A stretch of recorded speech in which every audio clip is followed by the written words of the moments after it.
Here at home, we had Dinner Theater, a production of Brigadoon in L.A. Kristie Noem is holding a press conference.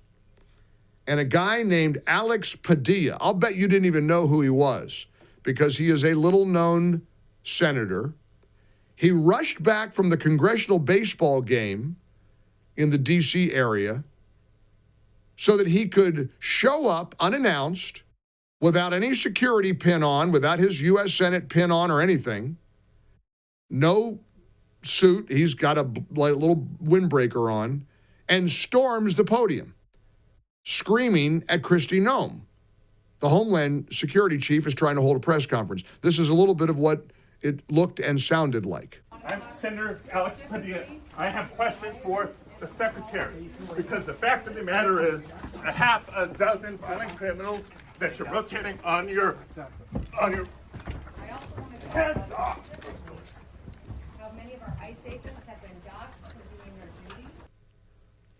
And of course, those strong, brave, heroic members of law enforcement did their best to protect Kristie Noem from this lunatic who decided to stage a bit of drama. The Democrats lapped it up. They thought they had their moment. I mean, it was so ridiculous to see how contrived and how scripted it all was. Yesterday, my X feed was filled with all of these Democrat senators and congressmen. I am sickened. This is terrible. This is awful. They put handcuffs on a senator. Well, they put handcuffs on a guy. If anybody did that, the same thing would happen to them. But after the incident, which incidentally apparently led to a sit-down between Alex Padilla and Kristie Noem that was very civil and cordial. They exchanged phone numbers, but that gets in the way of the narrative here. You know, if they can do it to him, our Latino senator, they can do it to anybody. That was actually the headline. That is the complete laugh out loud hysteria. The Los Angeles Times came up with this headline. I kid you not. First they came for the immigrants, then they took down our Latino senator. Their Latino senator wasted no time rushing in front of the cameras and microphones to continue his act. If this is how this administration responds to a senator with a question, if this is how the Department of Homeland Security responds to a senator with a question, you can only imagine what they're doing to farm workers, to cooks, to day laborers out in the Los Angeles community and throughout California and throughout the country. We will hold this administration accountable. To be or not to be, that, as your Latino senator, is the question. I was taken to the ground by thugs, by fascists. Kristie Noem is a dictator. Donald Trump is orange. And I shall not be treated this way. All I wanted to do was ask questions. I had questions for Kristie Noem. That's my duty. I was conducting oversight. This is what I do. I am your Latino senator, Senator Alex Padilla.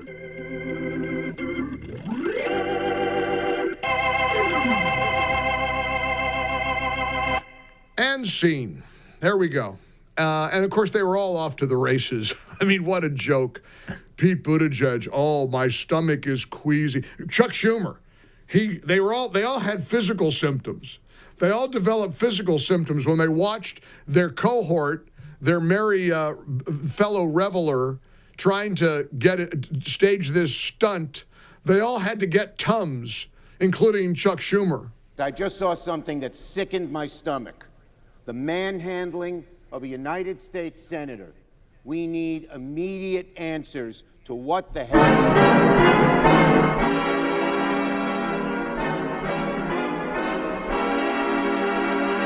Their stomachs, their poor stomachs, they're all in trouble. I mean, it's hysterical. This is as the stomach turns. Remember Carol Burnett? As the stomach turns. When last we checked, Gladys was at the kitchen table. When last we saw Alex Padilla, he was belly down on the floor, having handcuffs put on his wrists. And of course, you know what's hysterical? When you lose CNN, you know you're on the wrong side of this. They lined up all these guests over at CNN now, who said Alex Padilla was 100% in the wrong, and Kristie Noem's security and the FBI were 100% in the right. Check out CNN security analyst Josh Campbell.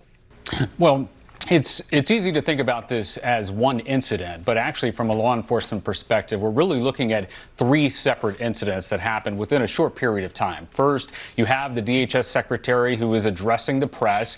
This was not a Q&A period, and she's interrupted. She's interrupted by someone who is speaking very loudly, and so her security detail confronts what we obviously now know to be the senator, and at that point, he is now going to be escorted out. You can't interrupt something like that that's already in progress without having those consequences. That was CNN. That was CNN. Now, speaking of drama, speaking of theatrics, last night was a little bit of a roller coaster with the National Guard's presence in California, as directed by President Trump. You had some Clinton appointee judge, brother, I think, of Stephen Breyer, rule against Trump being able to dispatch the National Guard to California. And there was Gavin Newsom taking a victory lap. Gavin Newsom, before the Ninth Circuit got involved late last night, and you may not be aware of this, but let me share a little bit of theatrics. I give you more dinner theater performance, this time starring Gavin Newsom. Donald Trump will immediately back down. The courts have ruled on the guard. They will be back under my command, and he'll be relieved. Donald Trump will be relieved of his command at noon tomorrow.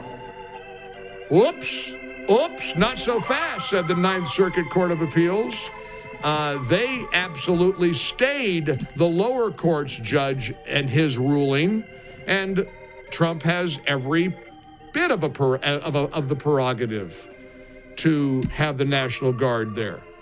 The U.S., I mean, unbelievable, back and forth, and he had a big victory in his use of the National Guard in California. So anyway, as the stomach turns continues, 800-655-MIKE. I want to put your voice front and center here on this Friday episode of the Mike Gallagher Show. I've got some extraordinary news to share with you regarding our Prison Fellowship Angel Tree campaign. I just got nothing but good news there. This weekend, of course, a big weekend. Flag Day, the anniversary, the 250th anniversary of the U.S. Army. There's going to be a huge military parade. And incidentally, after this war between Israel and Iran has begun, pretty good timing for a military parade, huh? Nice for the world to see our military equipment and weaponry and arsenal on display for all the world to see. And incidentally, speaking of tomorrow, doesn't Israel's strike on Iran make the stupid No Kings protests the most ridiculous, silly, non-consequential, insignificant thing you can imagine? Aren't those folks going to feel stupid marching around complaining about Trump while Israel and Iran are at war? And there could be sleeper cells here in the United States that we have to be aware of. We could be involved in this, whether we like it or not. And they're marching around with Orange Man Bad signs and F Trump. Wow. Talk about all the wind getting out of the sails, a wind that wasn't already there. They think it's a mighty wind. It's just a little tiny little poof, and they're going to go away. Our number is 800-655-6453. Call, text. I want your voice front and center on a busy Friday episode of the Mike Gallagher Show. We are glad you're here. For full shows, live and on demand, it's Salem News Channel.